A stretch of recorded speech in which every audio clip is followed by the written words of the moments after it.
పుష్పరాజ్ మళ్ళీ తిరిగొస్తున్నాడు అంటే Pushpa 3 shooting start అవుతుందా అనుకోకండి. ఎందుకంటే ఇక్కడ అసలు స్టోరీ వేరే ఉంది.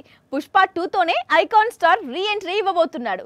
అలా అనుకుంటే పుష్ప 2ను మళ్ళీ రిలీజ్ చేస్తున్నారా అనే డౌట్ రావచ్చు. కానీ అది కూడా కాదు. మరి పుష్పరాజ్ ఎలా రీ ఎంట్రీ ఇస్తున్నాడో తెలియాలి అంటే ఈ స్టోరీ చూడాల్సిందే. సరిగ్గా ఏడాది క్రితం ఇదే సమయంలో ఇండియన్ బాక్స్ ఆఫీస్ ను పీస్ చేసేందుకు రెడీ అవుతున్నాడు పుష్పరాజ్.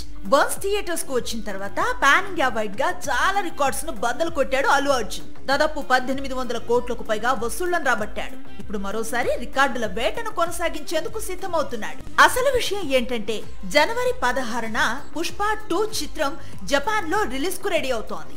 అసలే ఇండియన్ సినిమాలకు జపాన్ అతి పెద్ద మార్కెట్ గా ఎదిగింది. RRR అయితే ఏకంగా 100 కోట్లకు పైగా వసూళ్లను రాబట్టింది. మిగతా చిత్రాలు వేరు, పుష్ప 2 వేరు. ఎందుకంటే ఈ సినిమాకు జపాన్ తో డైరెక్ట్ కనెక్షన్ ఉంది.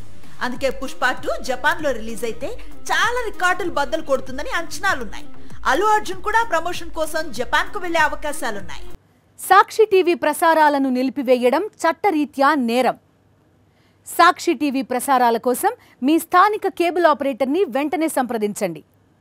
DTHలో ఇంటర్నెట్లో కూడా సాక్షి టీవీ ప్రసారాలను వీక్షించవచ్చు.